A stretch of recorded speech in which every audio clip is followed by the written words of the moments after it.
Good evening students. Omission of articles को हम लोग लास्ट क्लास में पढ़े थे। अब इसको हम लोग आगे बढ़ेंगे, ध्यान से देखिएगा इसको। हमने लास्ट क्लास में आप लोगों को यही बताया था कि ओमिशन ऑफ आर्टिकल में सबसे पहले हम क्या बोले थे, कहां पर हम आर्टिकल्स का यूज नहीं करते। Articles are not used here, यहां पर आर्टिकल का यूज नहीं करते। कहां नहीं करते, उसमें पहला मैंने आपको बताया था किसी भी लैंग्वेज के पहले नहीं करते, किसी भी सब्जेक्ट के पहले हम नहीं करते।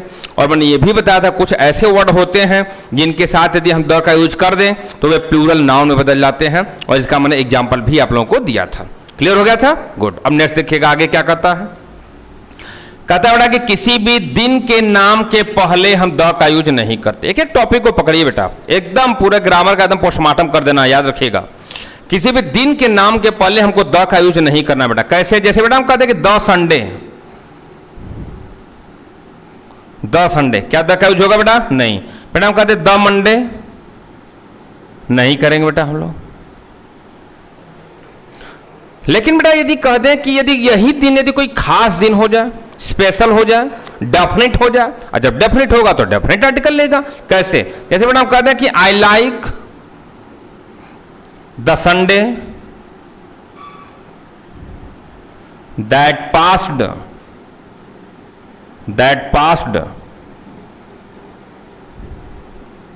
Yesterday. I like the Sunday that passed yesterday. Correct, मैं उस संडे को पसंद करता हूं जो कल बीता। यानी अब हम और संडे की बात नहीं कर रहे बेटा, हम एक डेफिनेट संडे की बात कर रहे हैं, हम एक निश्चित संडे की बात कर रहे हैं। किस संडे को? वह संडे जो पिछले दिन बीत गया, यस्टरडे। तो बेटा अब बताओ ये संडे डेफिनेट हुआ कि नहीं? जब हम किसी और संडे की बात नहीं करें तो इसके पहले द लगेगा कि नहीं? बिल्कुल लगेगा। और वैसे भी मैंने आपको ट्रिक दिया है, यदि नाउन के बाद दैट क्या बेटा? Relative pronoun. कोई WH वर्ड आ जाए या तो दैट आ जाता है, तो इस नाउन पहले क्या लगाते हैं? क्या लगाते हैं? द। याद है ना? Good, very good. बेटा यदि मान लीजिए हम ऐसे कह दें कि यही संडे है, संडे को लेकर के यदि कोई और भी आ सकता है, जैसे बेटा हम कह दें कि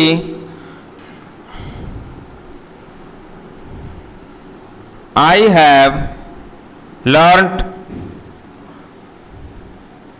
द मंडे, मैंने उस मंडे को याद कर लिया है। और इस लर्न का मतलब यहां पर क्या होता है? रिमेंबर्ड। आई हैव रिमेंबर्ड, मैंने याद कर लिया है। किसको? इसको बल्कि हम रिमूव भी कर सकते हैं। किसको? हैव रिमेंबर्ड, याद कर लिया। द मंडे, मैंने उस मंडे को। किस मंडे को? बेटा हम कह दें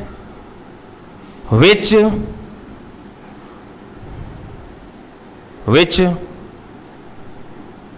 पास्ड लास्ट मंथ, जो पिछले महीने गुजर गया। मैं उस मंडे को याद करता हूं, याद कर लिया है मैंने, जो कब गुजर गया? पिछले महीने। यानी ये मंडे यहां पर क्या हो गया? डेफिनेट हो गया। तो डेफिनेट के सेंस में हम किसका यूज करेंगे बेटा? द का यूज करेंगे। करेंगे कि नहीं? बोलिए। जब भी कोई भी दिन बेटा यदि डेफिनेट हो जाएगा तो उसके पहले किसका यूज करेंगे हम लोग? द का। Okay, clear? दिन के नाम के पहले हम द का यूज करेंगे, और मंथ के नाम के पहले भी द का यूज करते बेटा। जैसे बेटा द का यूज नहीं करते, दिन के नाम के पहले द का यूज नहीं करते, जैसे हमने बताया। लेकिन कुछ खास दिन होते हैं तो द का यूज करते हैं। मंथ के नाम के पहले भी बेटा हम द का यूज नहीं करते।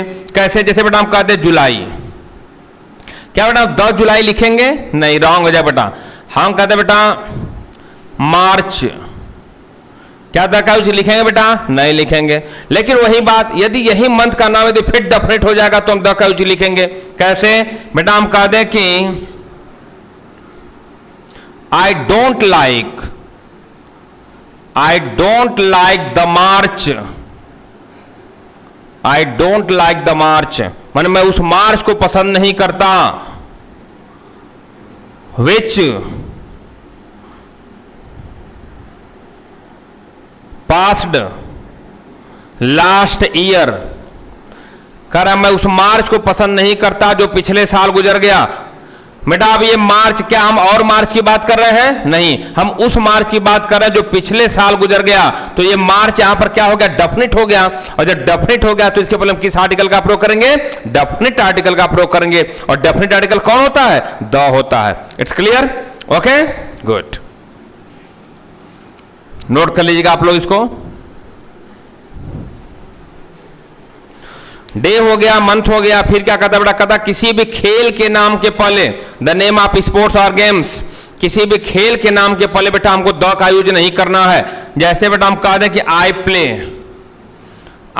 हम कहते बेटा द क्रिकेट, याद रखिएगा, हम कहते कि आई प्ले द क्रिकेट। बेटा क्या क्रिकेट के पहले द का यूज होगा? नहीं होगा। बेटा हम कहते द वॉलीबॉल, वॉलीबॉल की स्पेलिंग देख लीजिएगा, VOLLEY होता है बेटा वॉली। वॉली मतलब क्या होता है? गोलियों की बौछार या तड़तड़ाहट। वॉलीबॉल, जो वॉलीबॉल खेलता हो, जो वॉली मारता हो, गोलियों की बौछार ही होती है। तो वॉलीबॉल, क्या द का यूज करेंगे बेटा? नहीं। ऐसे जो भी हमारे खेल के नाम आएंगे उनके साथ हमको द का यूज नहीं करना है।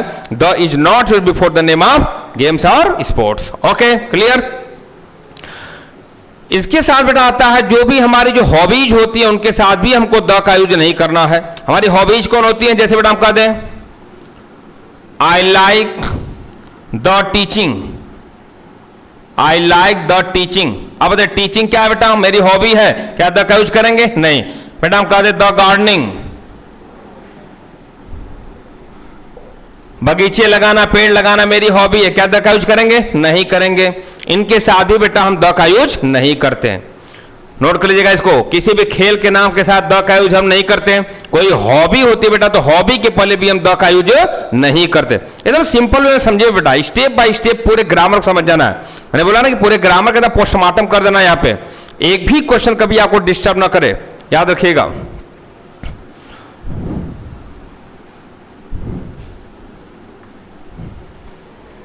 कहता है बेटा ध्यान से सुनिएगा, नेक्स्ट क्या कहता है? कहता है किसी भी डिजीज जो हमारे होते हैं, जितने भी डिसीज हैं, जो हमारे रोग हैं, उनके साथ भी हमको द का यूज नहीं करना होता है। जैसे बेटा हम कह दे द कैंसर, हम द का यूज नहीं करें बेटा। बेटा हम कह दे द मलेरिया, नहीं करेंगे बेटा। जो हमारे ऐसे डिजीज जो हमारे आते हैं उनके साथ हमको द का यूज नहीं करना है। लेकिन कुछ ऐसे डिजीज होते हैं उनके साथ हमको द का यूज करना होता है बेटा। कैसे? जैसे को नाम सुनेंगे आप लोग बेटा, एक वर्ड आता है मीजल्स। मीजल्स का मतलब क्या होता है भाई? खसरा, खसरा होता है बेटा। मीजल्स के साथ हम द का यूज करते हैं। कुछ ग्रामीण का इसके साथ भी द मत लगाइए, लेकिन आप जानिए इनके साथ द का यूज होता है। मम्स, मम्स का मतलब होता है बेटा कंठमाला, कंठमाला, इसके साथ भी बेटा हम द का यूज करते हैं। एक होता है बेटा गाउट, गाउट मतलब आपको पता होगा बेटा गठिया, बहुत ज्यादा रोग इसमें फैल रहा है, इसके साथ भी द का यूज करते हैं। फ्लू का नाम सुनेंगे बेटा, फ्लू, दोनों स्पेलिंग होती है फ्लू की, और इसको ये संक्रामक रोग होता है, इसके साथ भी बेटा हम द का यूज करते हैं। कुछ गांव ने प्लेग को भी इसमें लिखा है, प्लेग के साथ भी द का यूज करते हैं, देख लीजिएगा इसको। ये जो हमारे सबसे इंपॉर्टेंट दो रोग होते हैं बेटा, मीजल्स और मम्स, कहता है इनके साथ हमको द का यूज करना पड़ता है। कुछ ऐसे हमारे रोग हैं जिनके साथ द का यूज करना है, अदरवाइज हमें किसी भी डिसीज के साथ हमको द का यूज नहीं करना है। समझ में आ रहा है बेटा सारी बातें? गुड, ओके, एकदम सिंपल वे में समझिएगा। मीजल्स, मम्स, गाउट, फ्लू, ये ऐसे वर्ड है जिनके साथ हमको द का यूज करना है। नेक्स्ट देखिए क्या कहता है इसमें। कहता है कि the is not used before the name of festivals. जो भी हमारे त्योहार हैं बेटा उनके साथ हमको द का यूज नहीं करना है। कितने भी हमारे फेस्टिवल्स हैं उनके साथ हमको द का यूज नहीं करना है। वे कौन हमारे फेस्टिवल्स हैं? जैसे बेटा हम कहते हैं होली, हम होली के पहले द लगा दे बेटा तुरंत रॉन्ग हो जाएगा। बेटा हम कहते हैं दिवाली, किसी भी फेस्टिवल के साथ हमको द का यूज नहीं करना बेटा। बेटा हम कहते हैं क्रिसमस, कोई भी बेटा फेस्टिवल आ जाएगा उसके साथ हमको द का यूज नहीं करना है। किसी भी फेस्टिवल के नाम के साथ हमको द का यूज नहीं करना होता। लेकिन यदि कहीं बेटा फेस्टिवल के नाम के साथ यदि कहीं हॉलीडे या हॉलीडेज वर्ड जुड़ा हो बेटा, क्या जुड़ा हो? हॉलीडे या हॉलीडेज।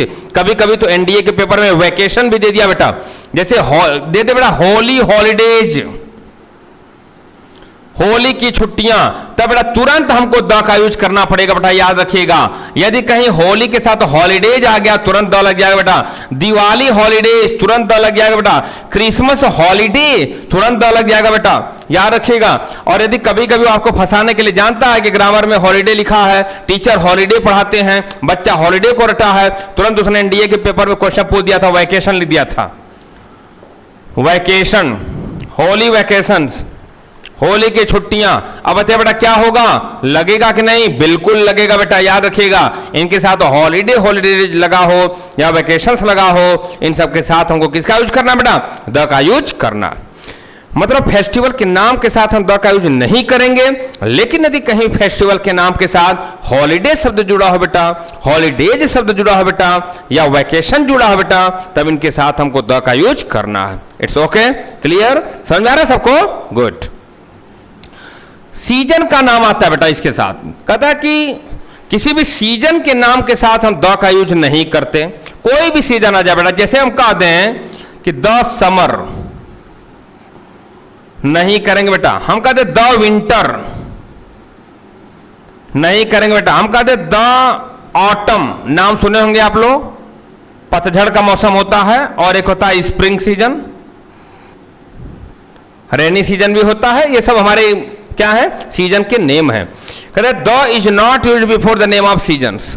किसी भी सीजन के नाम के साथ हम द का यूज नहीं करते। ओके, लेकिन फिर वही लेकिन आगे बेटा, जब मैं लेकिन कर दूं समझ लीजिएगा वहां पर क्वेश्चन है आपका।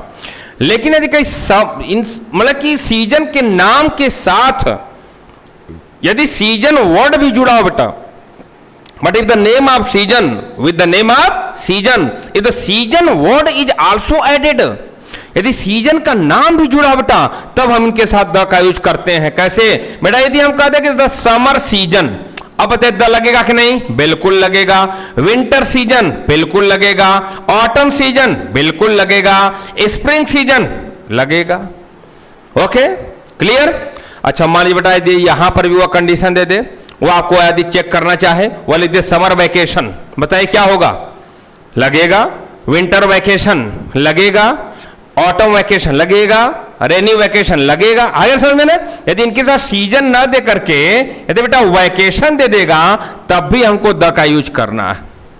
ओके, तो आप लोग इसको नोट कर लेंगे कि the is not used before the name of seasons. Season के नाम के साथ हम द का यूज नहीं करते, लेकिन यदि कहीं उनके साथ सीजन या वैकेशन वर्ड जुड़ा रहेगा, तब बेटा हम द का यूज करेंगे। Okay, clear, good. नेक्स्ट,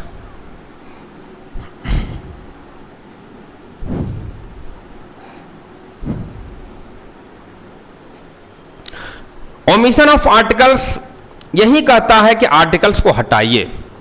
कहां कहां से हटाइए, इसी को हमको देखना है बेटा। याद रखिएगा, एक वर्ड होता है इलेक्ट, सेलेक्ट, अपॉइंट, बहुत इंपॉर्टेंट रूल है बेटा ये। Elect, select, appoint, make, choose, ये जो हमारे वर्ड है बेटा, ये ऐसे वर्ड हैं, इन वर्ड के साथ एक ऑब्जेक्ट आता है। हर वर्ब के साथ ऑब्जेक्ट यदि है बेटा, तो सेंटेंस कंप्लीट माना जाता है। जैसे एक सेंटेंस हम कह दें कि ही टॉट मी, ध्यान सुनिएगा बेटा, हम कहते हैं ही टॉट मी, ये सब्जेक्ट है, टॉट वर्ब है, मी क्या है बेटा? ऑब्जेक्ट है। गुड, सेंटेंस कंप्लीट लग रहा है कि नहीं? लग रहा है ना? ही टॉट मी, उन्होंने मुझे पढ़ाया, उसने मुझे पढ़ाया, सेंटेंस कंप्लीट है, ऑब्जेक्ट मिल गया। लेकिन ये ऐसे वर्ब हैं, इनके साथ यदि ऑब्जेक्ट आ जाता है तब भी सेंटेंस कंप्लीट नहीं होता। कैसे? कोई भी एक वर्ड ले लो, इलेक्ट ही हम ले रहे हैं, हम कहते हैं कि वी इलेक्टेड, ध्यान से सुनिएगा, हम कहते हैं वी इलेक्टेड मोदी, हमने मोदी को चुना। क्या चुना? क्या चुना? क्या सेंटेंस कंप्लीट है? नहीं। तो कहता कि ये ऐसे वर्ब हैं कि इनके बाद ऑब्जेक्ट आता है तब भी सेंटेंस कंप्लीट नहीं होता। तो सेंटेंस को कंप्लीट करने के लिए एक नाउन का यूज होता है बेटा, और इस नाउन को बेटा हम लोग कहते हैं कंप्लीमेंट। क्या कहते हैं बेटा? कंप्लीमेंट। कंप्लीमेंट का मतलब क्या होता है बेटा? पूरक, जो सेंटेंस को पूरा करे उसी को कहते हैं बेटा पूरक। कंप्लीमेंट की दो स्पेलिंग होती है, याद रखिएगा आप लोग, एक होता है PLEMENT और एक होता है PLIMENT। दोनों में अंतर बेटा।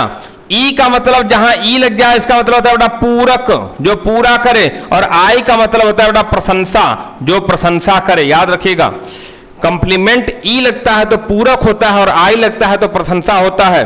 कंफ्यूजिंग पेयर में बहुत वर्ब जब मैं पढ़ाऊंगा, वर्ब बेसिक, मैंने बोला है ना, ग्रामर की एक भी टॉपिक आपको कभी परेशान नहीं करेगी, पूरे ग्रामर का पोस्टमार्टम कर दे देगा बेटा। याद रखिएगा, जीरो से हीरो बनना है, मेरा यही टारगेट है। एक भी टॉपिक आपको कभी परेशान न करे, याद रखिएगा। ओके, देखिए तो इनके साथ एक नाउन लगता है बेटा, जिसको हम कहते हैं कंप्लीमेंट। तो आर्टिकल्स कहता है कि ये जो कंप्लीमेंट्री नाउन होता है, इसके पहले किसी भी आर्टिकल का यूज हम नहीं करेंगे बेटा, किसी भी आर्टिकल का यूज हम इनके पहले नहीं करेंगे। कैसे? जैसे हम एक सेंटेंस कह दें बेटा कि वी, वही एक बात हम कह दें कि we elected Modi the PM. ध्यान से सुनेगा बेटा, we elected Modi the PM. किसी भी पोस्ट के पहले द का यूज करते हैं, बताया है मैंने। कोई भी पोस्ट आ जाता है बेटा, उसके साथ द का प्रयोग हम करते हैं।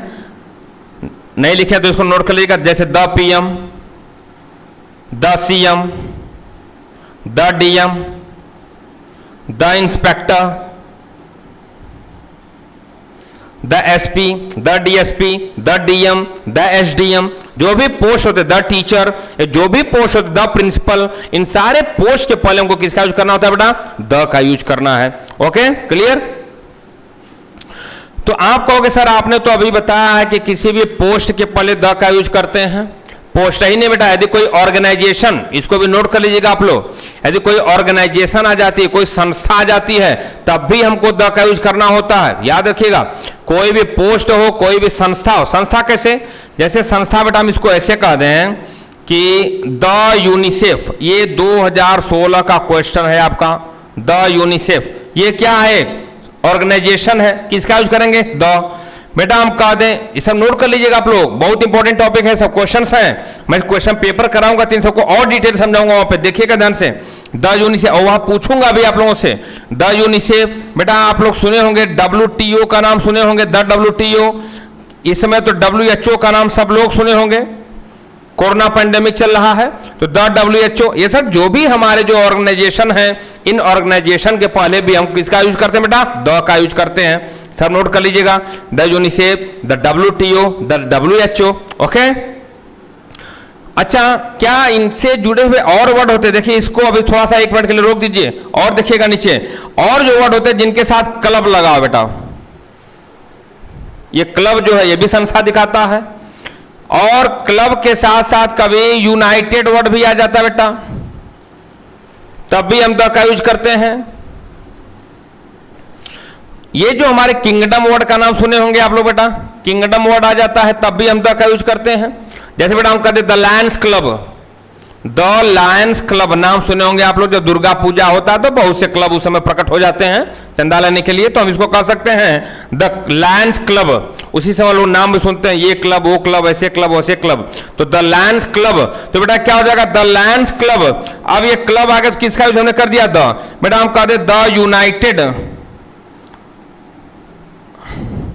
The united states of America. United आ गया तो हम किसका प्रयोग करेंगे बेटा? द का यूज करेंगे। करेंगे कि नहीं बोले भाई?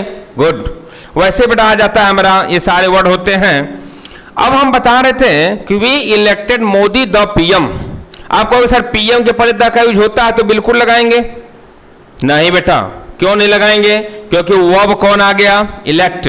इधर से हमको चलना पड़ता है, जो पहले होता है उसी को फॉलो करना है पीछे तक, याद रखिएगा। कभी कभी ऐसी कंडीशन आ जाती है कि एरर फाइंड आउट करने में दो एरर आ जाते हैं, तो हम स्टार्टिंग से चलते हैं और उसी को फॉलो करेंगे, याद रखिएगा। उसी को हमको देखना जो पहला वाला है, इलेक्ट। इलेक्ट मिल गया। अब ये क्या कहता है? मेरे बाद क्या आएगा? ऑब्जेक्ट आएगा। लो भैया ऑब्जेक्ट आ गया। मेरे बाद नाउन भी आएगा। चलो भैया नाउन भी हमने लिख दिया। तो उस नाउन के पहले आर्टिकल का यूज नहीं आप करोगे, ए एंड द का यूज नहीं करोगे, हमने कर दिया द, तो गलत हो जाएगा ना? गलत हो जाएगा ना भाई?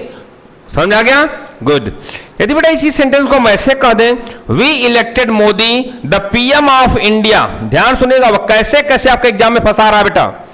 ऐसा टॉपिक बहुत इंपॉर्टेंट है, एकदम फोकस करके यहां पे बैठिएगा, कॉन्सेंट्रेट होकर के। We elected Modi the PM of India. अब आपके मन में फिर क्वेश्चन आ गया, सर ने बताया था हमको कि noun plus of plus noun आ जाता है तो यह ब्रह्मास्त्र होता है। और सर ने ये भी कहा था कि इस नाउन के पहले हमेशा क्या लगाते हैं, द। तो बेटा ये पीएम क्या है, नाउन प्लस ऑफ इंडिया क्या है, नाउन। तो noun plus of plus noun, तो इस नाउन पहले क्या लगेगा, द, क्योंकि क्या है, ब्रह्मास्त्र है। नहीं बेटा, यहां भी ये रूल फेल हो गया। क्यों, मैंने बोला है यदि आप शुरू से चल रहे हैं, दो एरर आ जाते हैं, तो हमको किसको पकड़ना है, पहले वाले को। और इधर ब्रह्मास्त्र बाद में चला, उसके पहले इधर दिव्यास्त्र चल चुका है, कौन, इलेक्ट। अब ये कहता है कि यदि मैं आ गया तो भैया जो भी आर्टिकल आएगा सबका काम तमाम कर देंगे हम लोग, सबको हटा देंगे मार करके। वी इलेक्टेड मोदी, ये ट्रिक पकड़ेगा बेटा ध्यान से आप लोग। इलेक्ट आ गया तो अब ये चाहे ब्रह्मास्त्र चले चाहे सिंगल में आए, हमको द का यूज नहीं करना है। Okay, clear, clear. बेटा जी सेंटेंस को हम ऐसे कह दें कि he made me a chairman, he made me a chairman. बोलो होगा कि नहीं, होगा कि नहीं बेटा, नहीं होगा, क्योंकि बेटा मेक, देखो वर्ब आ गया मेक, मेक के साथ मी आ गया ऑब्जेक्ट, और चेयरमैन आ गया एक नाउन, तो इसके पहले हम आर्टिकल का यूज नहीं करेंगे। समझ में आ गया होगा सबको, बोलो भाई। लेकिन बेटा एक बात याद रखिएगा, इसका एक एक्सेप्शन है, कभी हालांकि पूछता नहीं है, ना ही कोई समझाता इस एक्सेप्शन को, लेकिन इसे समझने वाली बात है। कैसे, यदि इसी सेंटेंस में बेटा हम ऐसे कह दें, हम कह दें कि he made me a clerk, याद रखिएगा बेटा, he made me a clerk, उसने मुझे क्लर्क बनाया। अब बताइए सेंटेंस रॉन्ग है या करेक्ट है, रूल के अकॉर्डिंग तो रॉन्ग है बेटा, बोलो, रूल के अकॉर्डिंग तो रॉन्ग ही हो गया, लेकिन बेटा सेंटेंस करेक्ट है। कैसे, ध्यान सुनिएगा। कहता बेटा ये वर्ब लगा हो, लेकिन जो कंप्लीमेंट्री नाउन हो वह यदि ऐसा नाउन हो जिसकी कई पोस्ट होती हो। बेटा क्लर्क के बहुत से पोस्ट होते हैं, लेकिन चेयरमैन कोई एक ही होता है, पीएम कोई एक ही होता है, इनका एक ही पोस्ट होता है। तो ऐसे कंडीशन में बेटा जब एक ही पोस्ट होता है तो आर्टिकल नहीं लगेगा, लेकिन यदि कई पोस्ट वाला नाउन आ जाता है तो आर्टिकल का यूज हम करते हैं।